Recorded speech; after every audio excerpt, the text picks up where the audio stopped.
more than me. Just, fair. let's move on to the next one. Condo maximum. Condo maximum. Huh? So let's just do a basic inventory.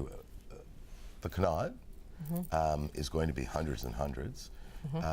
The old Revenue Canada building that Darko's putting up, directly across the road from that, there's 2 different properties being developed on James Street North for condo purposes. I believe one at least has an intention for commercial on the first floor. Yeah.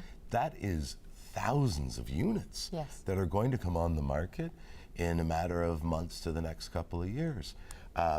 Tremendous if in fact we have the ability to fill said market. We have had little spurts before.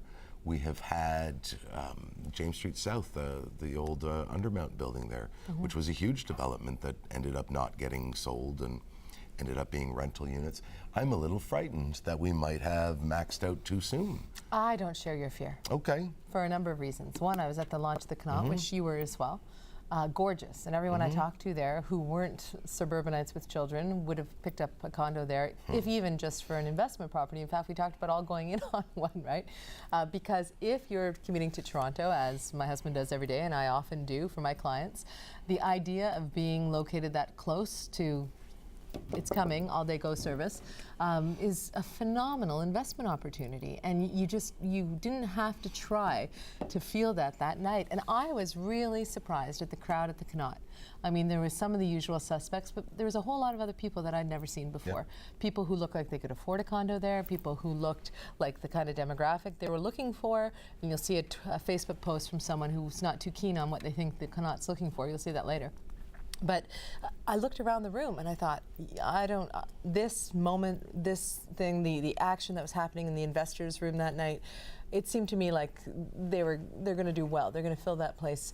Now, in terms of their one being across the street, well, that's often how these clusters start. I think so much of this, Loren, is hinging on the go service. It really is.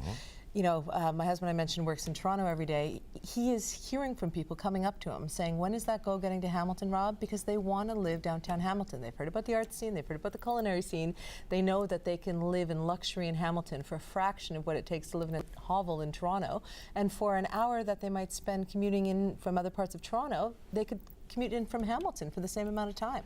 So I'm not concerned about, because of the GO service that's coming, I'm not worried about it. In fact, I think that it's a smart thing to have a condo downtown Hamilton. In the next 10 years, we're cited as potentially the fastest growing mid-sized city in Canada over the next decade. We're the #2 in investment in the province right now.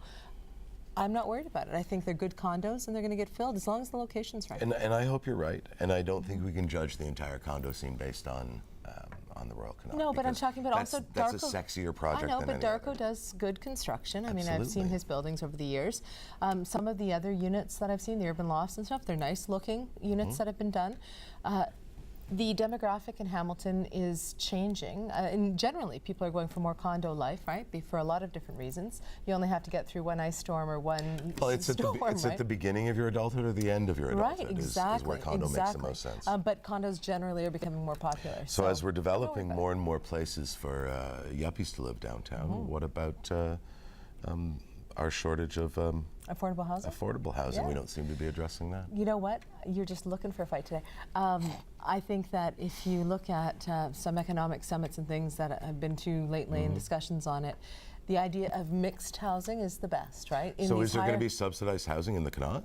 I don't know. Of course not. I assume not. Yeah. But the best model going forward in urban development is to have mixed-use housing, right? Because it allows for a more complete community. It's better for the entire fabric of the city, as opposed to isolating off the people who can't afford housing and the people who can afford the best housing. The mixed has worked very well. There's a community in Toronto that's had tremendous success. I think it's Regent Park, with that kind of development. So I hope that's where we're going to start going in Hamilton, because it's been proven in other cities.